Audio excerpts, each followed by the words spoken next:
Lions have a concerning injury for Sunday night. We'll discuss.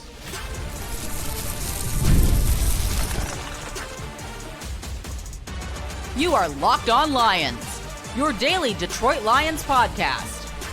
Part of the Locked On Podcast Network, your team every day. Hey, what's happening, everybody? Matt Dery with you. It is a Friday edition of Locked On Lions right here on the Locked On Podcast Network, your number one sports podcast network on a Friday, November 15th into the freaking weekend, and Saturday, November 15th, Lions and Eagles Sunday night football coming up from Lincoln Financial Field, the Link. Sunday evening, 7-2 Eagles, 6-3 Leos. We'll discuss a lot of that coming up momentarily here on the program. Thanks for making us your first listen and checking us out wherever you get your podcast. That includes on our Locked On Lions YouTube channel. Today's episode is brought to you by Game Time. Download the Game Time app, create an account, use code LOCKEDONNFL for $20 off your first purchase. Thank you to our everydayers that are out there, everyday listeners who watch or listen to the podcast daily. We got some everydayers over at BAE Networks in beautiful Troy, Michigan. Chris Ciroli, he loves the pod, met him yesterday. Tim Collins, always checking out the podcast. And of course, my bestie, my sister, Sarah Ray Frazier from BAE. Also, Tommy at Peteaway in Shelby Township. They love us over there at that beautiful location there at 23 and M53. Guy Strong, cider, Sutton's Bay Ciders, everydayer. My folks on Facebook, on the Matt Dery Facebook fan page, Mark Koopman, Tom Moriarty, Wendell Donaldson III, Mike Baughy, Greg McComas. Greg, your son Eric shouts you out. Your grandson Charlie loves you. And Bill Gaunt. Thank you, Bill, for checking out the podcast daily as well, right here on Locked On Lions. All right, before I get to Sam LaPorta not playing in this game on Sunday, which is a huge story, and a bunch of other things going on with the Lions and Eagles, and I got to get to Justin Fields from last night because I don't want to hear anybody ever again tell me about Hall of Fields. I want to give a thumbs up, and I want to give some dap to John Morton.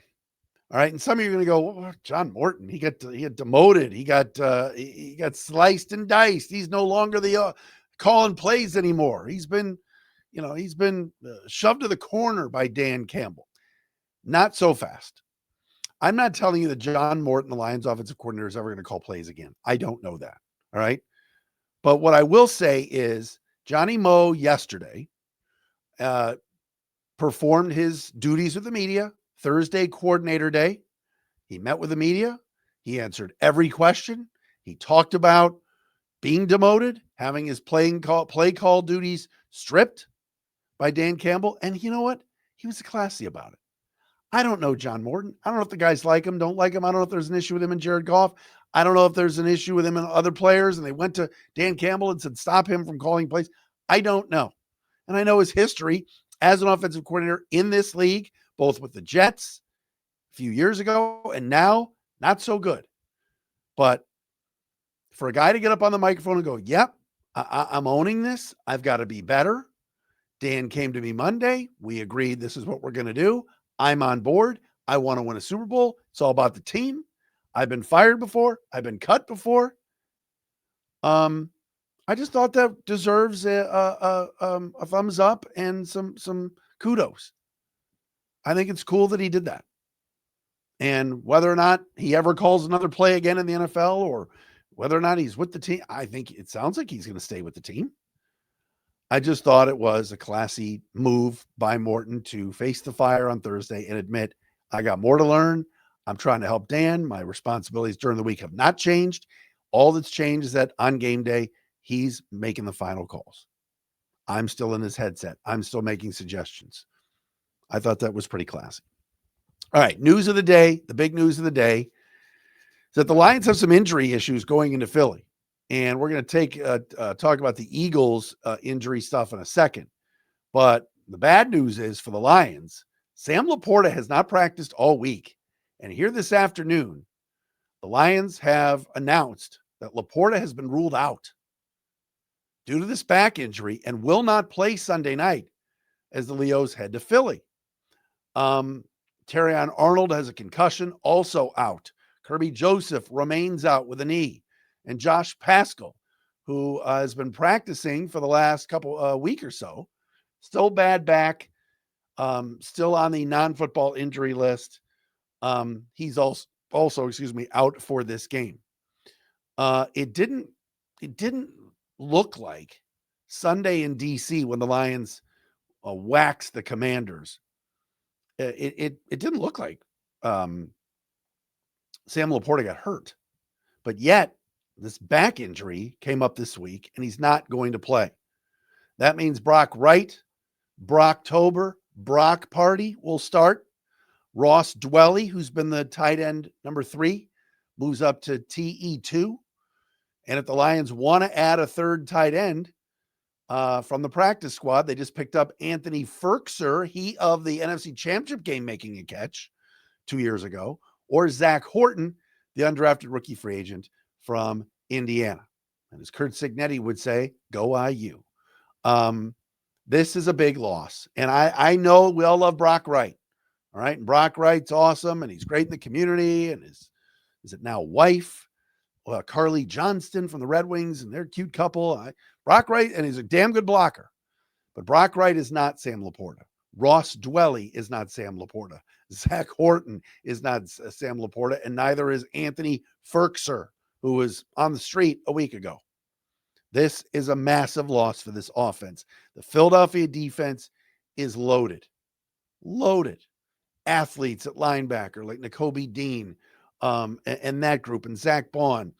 Guys in the secondary that really hit you when you catch the football. Philadelphia's defense is nasty.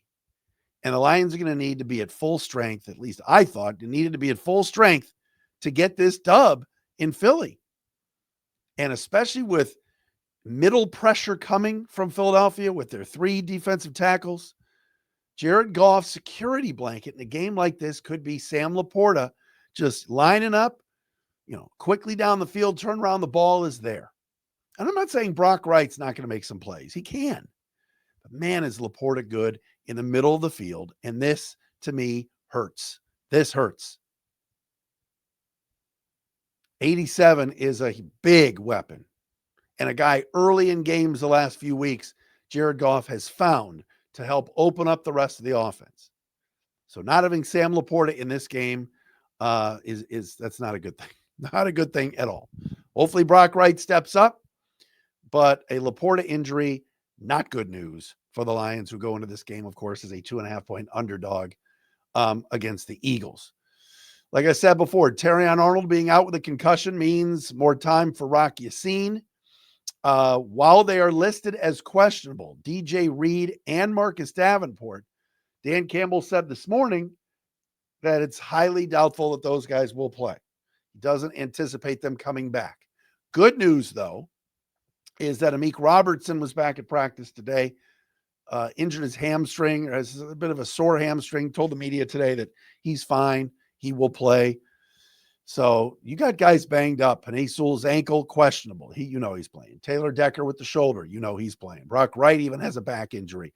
What's going on with the Lions training staff and back injuries for tight ends? What's going on? Just, the timing for this is awful. Absolutely awful. This is a huge game. This could be for the number 1 seed in the NFC. And I know Seattle's playing great. I know the Rams are really good.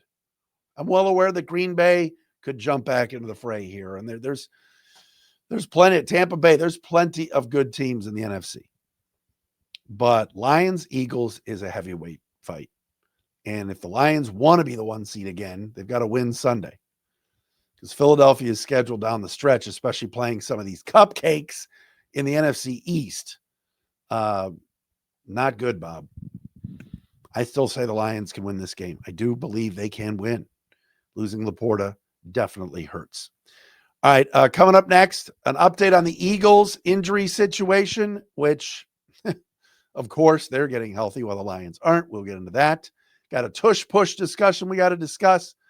All of that here on a Friday Locked On Lions right here on the Locked On Podcast Network, the number one sports podcast network.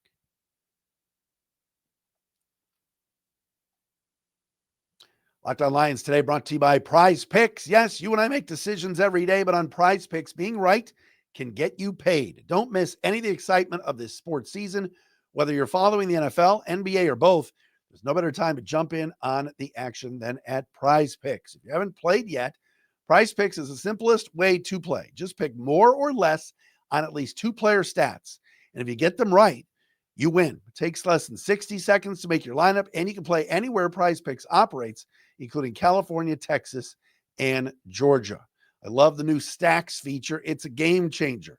Let's say you're betting on Patrick Mahomes, and you want to put some money down on him. You can now pick more or less on Mahomes' attempts, completions, touchdowns, yards, whatever you want. Plus, if one of your players leaves early with an injury, the injury reboot saves your lineup from a loss. Download the Prize Picks app today and use code LOCKEDONNFL to get $50 in lineups after you play your first $5 lineup. That's code LOCKEDONNFL for $50 in lineups after your first $5 lineup. Prize Picks, it's good to be right.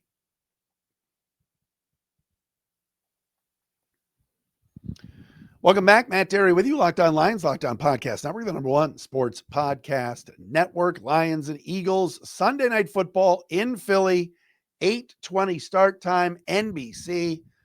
Our guy, Mike Tirico, on the call, the pride of WAER Syracuse. Chris Collinsworth, Melissa Stark, the NBC crew, of course, catch it on the radio side with Dan Miller, TJ Lang, and Lomas. Dan, haven't had a Dan in a while. And of course, national radio as well, our buddy Ross Tucker. So if you're driving around and you got Sirius or whatever you got, and you want to listen to Westwood One, Ross Tucker on the color commentary for Sunday night's game against the Eagles. 7-2 Philly. They've won 3 in a row. 6-3 Lions. Speaking of the Eagles, just when we're highlighting all of these injuries that the Lions have, with guys out and the offensive line being banged up and everything else, the Eagles announced today good news on their injury front, which sucks for Lions fans. But today, I got to make sure I get this right. 3 of their starters on the offensive line, Landon Dickerson, let's see, right guard or left guard? Right guard. Cam Jurgens, center, and right tackle Lane Johnson all returned to practice today. Dickerson had a quad injury. Jurgens has been bothered by a sore knee. Lane Johnson was in and out of the lineup the other day with an ankle. All of those guys were full practice. Everybody on the Eagles injury report today was full practice, meaning they could all be off the injury report by tomorrow, and that includes edge rusher Nolan Smith. So you're going to get the Eagles at their best. The Lions are going to be facing a highly healthy Philadelphia team. And, Jurgens, Dickerson, Mailata, Lane Johnson, who's has been as good a tackle as there is in the league, and Lane's agent, Ken Sarnoff, and I are old Syracuse buddies. I mean, Ken just raves about the work ethic and what Lane Johnson means to that team. So you're going to be facing this Philadelphia team that's like I said, healthy and at their best. And I've talked about it this week, and I'll say it again. Philly's offense has not been consistent this year, but their defense and the guys that they have and all the firepower, now they've re-added and brought back out of retirement Brandon Graham, the Detroit native, the former Crockett high schooler and Michigan Wolverine. He's going to want to show out on Sunday night. This is a wagon they're facing, especially on defense, a really good team. And so that Eagles offensive line is now healthy. That Lions offensive line, Coyote Awashika and Graham Glasgow, and those guys in the middle of that offensive line are going to be severely tested going up against the likes of Jalen Carter and Jordan Davis and all those guys that the Eagles have. They've got a lot of depth up front, especially on that defensive line. And this is where we're going to find out about this team. And I'm not saying this team is bad or in big trouble if they lose. You're going to lose some games. You go on the road and face the defending Super Bowl champions. There's a reason you're a 2.5-point underdog. They're excellent. But they're also beatable because that offense has not been consistent. They've not been able to run the football like they did last year. If the Lions can stop the run and force some third and long situations, and you got A.J. Brown bitching to the media about not getting his touches, not the offense not clicking, all right, that could cause some boo birds and some dissension. The Lions have got to find a way early in this game to take that crowd out of the game.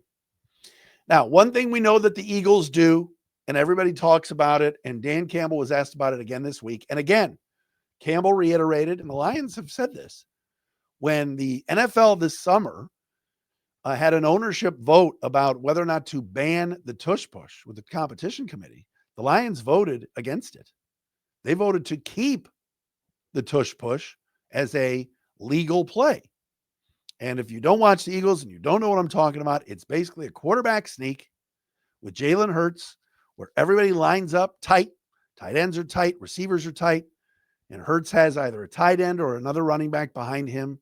Always has two guys behind him. Sometimes it's a double tight end. Sometimes it's Barkley or another back and a tight end.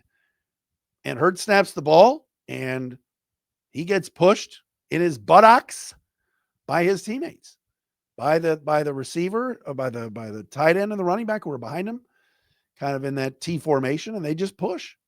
It's called the Tush Push. It's a legal play where everybody lines up tight. And sometimes other teams have tried it and it hasn't worked. Sometimes the defense puts 11. You're talking about 11 on 8, basically, at the start of the play, because the defense will put everybody at the front of the front of the line, basically on the line of scrimmage. And it's 11 guys trying to basically get through to get to Jalen Hurts. And there's only 8 blocking up front with Hurts behind and the 2 backs behind him. So some people don't think it's football. Some people say, oh my God, the Tush Push should be banned. You shouldn't be able to do that. You shouldn't be able to push your quarterback forward.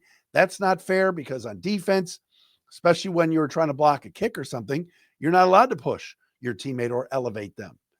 And there's teams that don't think it's a legitimate football play. I, for one, think it is. It's a quarterback sneak, and he's getting help. It's football. Stop it. If you don't like that play, stop it. Find a way. And last year we saw in the NFC Championship game, Frankie Louvu, the Commanders, just kept jumping over the line of scrimmage and just kept trying to dive over the line like Superman to stop Jalen Hurts dead in his tracks. And Louvu got called for offsides like 2 or 3 times. So you practice it as a defense to try to stop it. And Dan Campbell, that's exactly what he said the other day. He's like, look, it's a legal football play. And if it can work for them, I give them credit. Our job is to try to stop it. And we'll see if the Lions can do that on Sunday night. The Eagles use it on 4th and 1, wherever they are, 50-yard line, 40-yard line. Of course, they use it at the goal line as well. They have turned that play into a nameable situation with a Tush Push and everything else. And now it's up to the Lions to stop it. So I'd be interested in seeing it, and you guys can put some comments on YouTube on our page when I put the podcast in, but I'm interested in wondering what the fans think, what you as Lions fans think about that play. I don't think enough teams do it well or do it right or even try it. And I never understand, when you've got a 4th and 1 or a 4th and inches, why teams don't just quarterback goes up to the line, taps the center's butt, and just goes forward. Why these teams go in shotgun on 4th and 1 and try to run 6 yards to get 1, or even throw a pass downfield. Look, sometimes you throw the defense off, but to me, if something works like that, you continue to use it. All right. Many of you saw the Thursday night football game last night. If you have Amazon and everything else, the Patriots have won again, now 9-2, and they beat Aaron Glenn's New York Jets.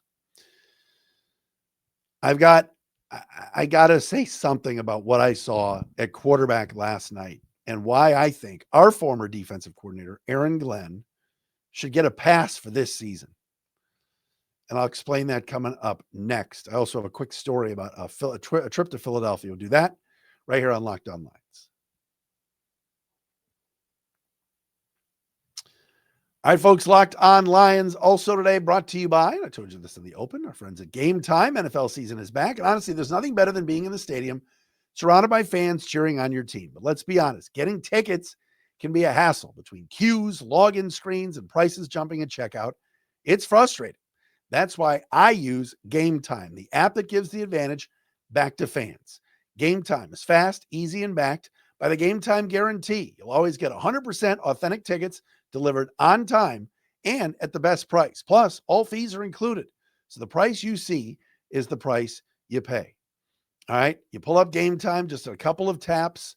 I saw some amazing deals for Lions and Giants next Sunday at Ford Field. I know the prices are high, but for Game Time, you're going to get a good price and a fair price. All right. For Lions and Giants next week. Download the Game Time app, create an account, use the code LOCKEDONNFL for $20 off your first purchase. Terms apply. Again, that's promo code LOCKEDON NFL for $20 off. Swipe, tap, ticket, go. Download Game Time today.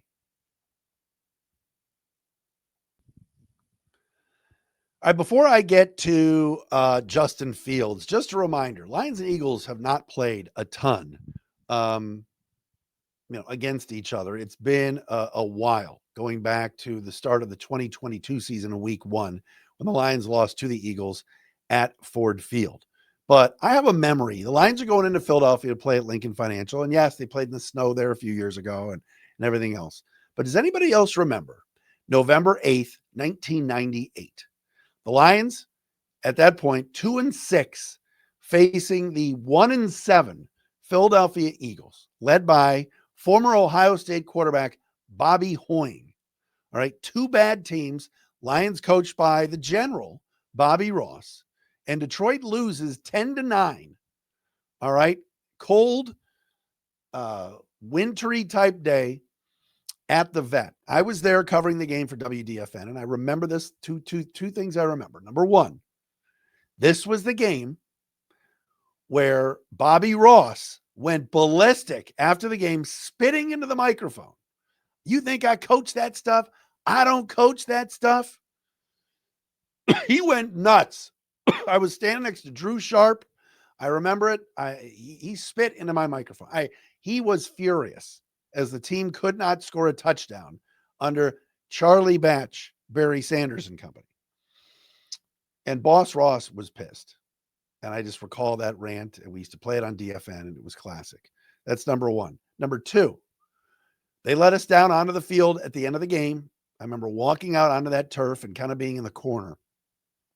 First of all, that was the hardest turf. It was like concrete. It was like a road or a highway. I can't believe players were getting tackled on that type of surface at the old Veterans Stadium. I don't know how more players. I know there's the famous shot of Michael Irvin concussed on that field. It was crazy. Jason Hansen lines up to kick what would have been the game-winning field goal from 58 yards out, with the Lions trailing 10-9. He had already hit 3 field goals earlier in that game. And Hansen missed short from 58 yards away. We go onto the field the minute the game is over, try to get as many interviews or at least some sound bites as we could from players. So we were allowed on the field at that point. I'd go up to Hansen, but 2 others did as well, tried to find out, hey, what was the wind? What were you thinking? Did you hit the ball well?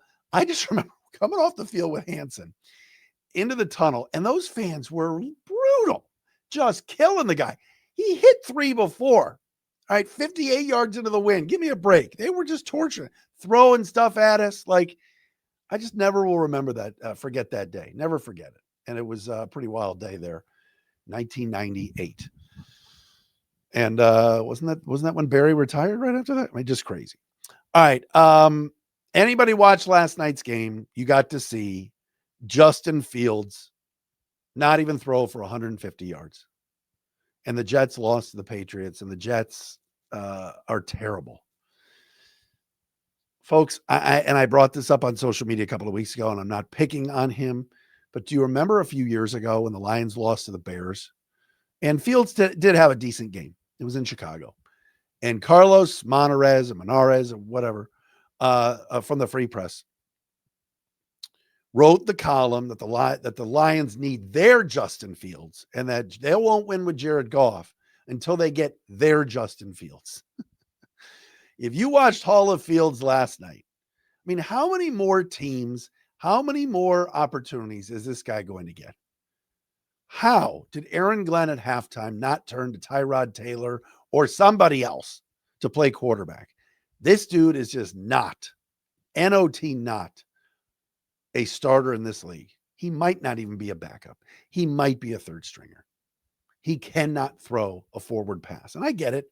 Aaron Glenn went into New York and said, I don't want anything to do with Aaron Rodgers. He's a headache. Let's just go find a one-year stopgap and hopefully develop somebody. Maybe Tanner Engstrand or anybody else on that staff of the Jets, the offensive staff, can turn, water into wine with Justin Fields. He's terrible. He was bad with the Bears. He had his moments. He ran the ball well. There were some games he threw it decently. He went to the Steelers last year. They gave up on him. And the Jets signed him. And just watching last night's game, and I get it, New England is really, really good. The Patriots are 9-2 now and atop the AFC East. You knew they weren't going to lose at home to the Jets. All right? Especially because the Jets are coming off a win over the Browns. The Jets ain't winning 2 in a row. But our guy, Aaron Glenn, the former Lions D coordinator, I truly believe anybody that says he should be fired or he's in over his head or it should be a one-year thing, no. He needs a quarterback. I don't know if that's going to be Fernando Mendoza or any of these other guys that are coming out of the draft. But man, is Fields bad. And anytime I watch him struggle, I just think of that column from Carlos. It's just Lions need their Justin Fields. Yeah, I'll take Jared Goff. All right. I'm going to put out a social media post. I'll put it out on all the socials this weekend of my prediction for Lions, Eagles. I think Detroit can win. I do. I think it's going to be a close game. I think it's going to come down to either Jake Elliott or Jake Bates. I truly believe that. I think it's going to be close. I don't think it's going to be a high scoring either. 24-23, 23-21, something like that for Sunday. But if you missed our crossover with Louis DiBiase of Locked On Eagles yesterday, go back and watch or listen to that. Same with Ross Tucker on Wednesday. Have a great weekend, everybody. Thanks for making us your first listen. We are with you Sunday. I'll have a Sunday night late edition podcast as well. Don't forget the Locked On Lions squad show with Jake, Natalie, and Bradford Banta live Sunday after the games. You want a live show, go to them, and then my show will come after that. We'll talk to you again on Sunday.